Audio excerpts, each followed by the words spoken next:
The National Theatre's smash hit comedy, One Man, Two Guvnors, is coming to the Theatre Royal Haymarket. See how a man like Francis Henshaw copes with two jobs, working for two governors. Chi andrà a vedere One Man Two Guvnors riconoscerà immediatamente la storia su cui lo spettacolo è basato. Si tratta de Il servitore di due padroni, la nota commedia scritta da Carlo Goldoni nel 1745. Un classico del teatro, adesso in scena anche in Italia col titolo Un servo per due, con Pierfrancesco Favino, anche coregista, insieme a Paolo Sassanelli. One Man Two Guvnors è stato adattato da Richard Bean, che ha modificato i nomi dei personaggi e ricollocato la storia a Brighton all'inizio degli anni 60, contrariamente all'originale ambientato nella Firenze della metà del Settecento. La storia è quella, appunto, di Francis, un uomo simpatico e distratto che viene assunto contemporaneamente da due uomini, un gangster e un criminale, ma la vera sfida è non far scoprire ai due datori di lavoro che lui lavora per entrambi. Al Theatre Royal Haymarket di Londra ci hanno accolti i talentuosi Kellie Shirley e Peter Caulfield. There's a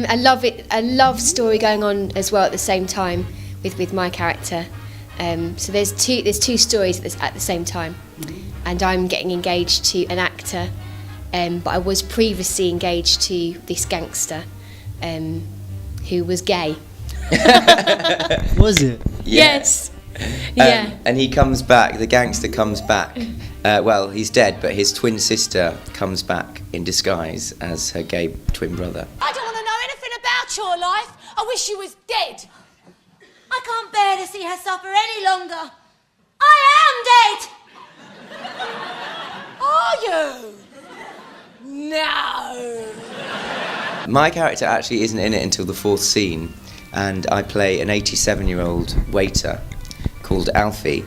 Clearly. And steals the show, basically. It's a real showstopper. It's true! I was kind of shocked when I was cast in the role, because I'm only 31.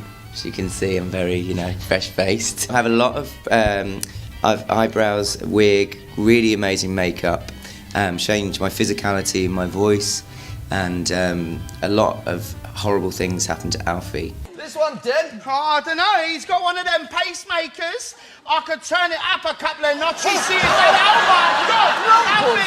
Alfie, are you okay? Oh my God, Alfie! I have to fall down 6 feet off a staircase, and I also get hit by a cricket bat, 3 doors. I have a pacemaker which gets turned up and on and off, which makes me go faster. And if you were actually 86, you get punched in the face. Yeah, I get punched in the face. If you were really 86, you'd probably have a heart attack. Alfie, try and calm yourself down a bit, Alf. Alfie, come on now. Alf, are you Alfie? Before we were at the Haymarket in the West End, we went on a UK tour, and we were lucky enough to go to Sydney and to Melbourne and to Hong Kong, Adelaide, Auckland as part of the international tour. So it was just amazing to do this play in all these different places and bring it to a different kind of audience. And I think it's a kind of play that can resonate with people, even if English isn't their first language, because there's so much physical comedy in it. It's very visual. Yeah, a lot of the visual gags are universally funny. My character has to find some of the base motivation to drive his actions in the second half. Your job is to try and work out what that might be. Pauline sent me with a letter for Roscoe. Are we going then? Majorca. Oh, it's him. I like him. I've got a letter here for your gaffer. Can I trust you with it? Confidential is my middle name. What are your other names? Francis Henshaw. So your full name's Francis Confidential Henshaw. At your service, gorgeous. Lo spettacolo è una commedia comica fatta di equivoci e doppi sensi, di attori che cadono dalle scale e sbattono le porte, oltre ad una forte interazione col pubblico, proprio come accadeva ai tempi della commedia dell'arte, detta anche commedia all'improvviso. Nata nella metà del XVI secolo, la commedia dell'arte era un teatro fatto di maschere, ossia di personaggi facilmente riconoscibili che rappresentavano le passioni umane: l'innamorato, il dottore, il servo imbroglione e quello pasticcione, Pulcinella, Arlecchino e via dicendo. Ma se all'epoca gli attori avevano un canovaccio da cui partire per inventare e recitare interpretare le loro battute. In One Man, Two Guvnors anche ciò che potrebbe sembrare naturale e improvvisato è in realtà il risultato di una scrittura attenta, intelligente e arguta. You know, you say that Francis does a lot of improvising. It may appear that he's doing lots of improvising, but lots of it is scripted.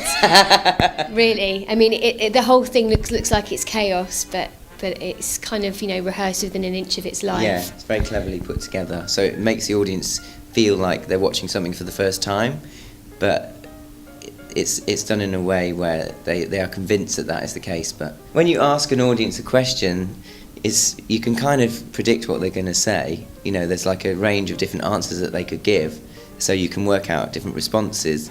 But sometimes people come up with sometimes people come up with real classics, and it's so funny. Yeah. Okay. So Francis says to a lady in the audience, he says, "What is a good date? Good first date. A good first date." And so most people say dinner. And then sometimes women say sex. Very no. And then everything just goes crazy. Have you ever felt like the audience didn't understand the show completely, maybe in a different country because of the culture? That's my line, by the way. I don't understand. That's what my character says all the time. No, I think that's what was apparent when we went to places like Hong Kong, when, you know, obviously it was performed in English, but we had subtitles, because it is, like Pete said, a very visual and show. It kind of, it does resonate with different audiences, but they had to change some of the text when it went to America, when it was on Broadway, and also in Australia, just because some of the English terms just went over the head of, like, you know, if you weren't English, you wouldn't have understood what that term was. What about the fact that you make fun of Australia somehow for the entire show? What did you say? In some places in Australia it didn't go down as well. No. I bet you in New Zealand it did. Yeah, New Zealand, they loved it in New Zealand. Yeah, it's funny. I mean, most countries can kind of take the piss out of themselves, can't they? And it's just a bit of fun, and that's what's brilliant about this show. It's just fun. It's not a political statement. It's not, I mean, it's clever in certain ways, but it doesn't have like a big message to say. It's just about going with your family, having a really good time, and just laughing. And that's what's brilliant about it.